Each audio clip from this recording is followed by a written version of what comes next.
encontrando as respostas, embora ainda sejam um pouco compreensíveis.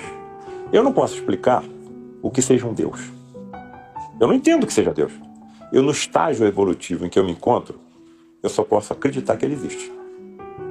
Muito bem, porque o universo não pode ser obra do acaso, nem a vida pode ser obra do acaso. Eu vejo em determinados pontos dessa criação alguns estabelecimentos quânticos. Vou te dar um exemplo. Um espermatozoide se une com um óvulo, forma um ovo. Dá 2, 4, 8, 16, 32 células, polipotente, 64.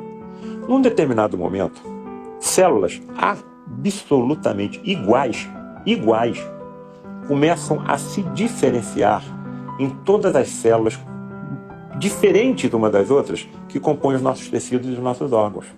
Uma dessas células vai formar a célula óssea, a outra se transforma numa célula hepática, a outra num neurônio, a outra numa célula da pele. A ciência não compreende isso. É como se houvesse uma onda quântica e num determinado momento alguém observaria essa transformação dentro de uma onda de possibilidades. Essa onda de possibilidade tem que ter alguém comandando. Você está entendendo?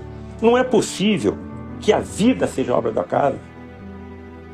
A distância entre o Sol e a Terra, se fosse menor, não existiria vida, porque os oceanos evaporariam. Se fosse um pouco mais distante, não existiria vida, porque os oceanos congelariam. Nesse momento, uma série de corpos celestes estão penetrando dentro do sistema solar, alguns na direção da Terra, e são atraídos pelos grandes campos de atração de Júpiter, Saturno e Urano, alguns na direção da Terra. Tudo isso seguindo o que eu chamo, e que a biologia chama, de complexidades irredutíveis. Quer dizer, você não pode tocar em uma micromolécula, em um átomo, em um elétron de toda essa composição, porque senão o objetivo não é alcançado. Então, eu uso, quando eu dou aula para os meus alunos, eu dou aula em 2 faculdades de medicina, a Escola de Medicina Souza Marques e a UERJ. E quando eu mostro para eles coisas muito óbvias, eu uso uma conjugação de palavras que me ajuda muito. Salta aos meus olhos, agride a minha fronte, aperta o meu nariz e puxa a minha orelha. Não há como eu deixar de notar que isso não pode ser obra do acaso.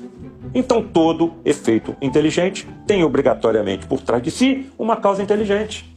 São óbvios, só que nós ainda não compreendemos, nós estamos constatando essas verdades. Agora, a intimidade dessas verdades, nós ainda não temos inteligência para compreender, mas nós sabemos que as verdades existem. E quando você adquire a consciência inabalável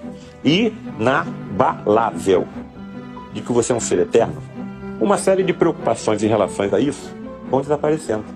Eu estudo muito, leio muito, não somente a área médica, eu sou obrigado a ler, mas todas as outras áreas que eu posso, física, química, e vai por aí fora, história, sofrimentos que eu percebo nos cientistas, é que eles veem o final das experiências que eles estão desenvolvendo. Mas começam a sofrer porque esse final está distante do seu momento da morte.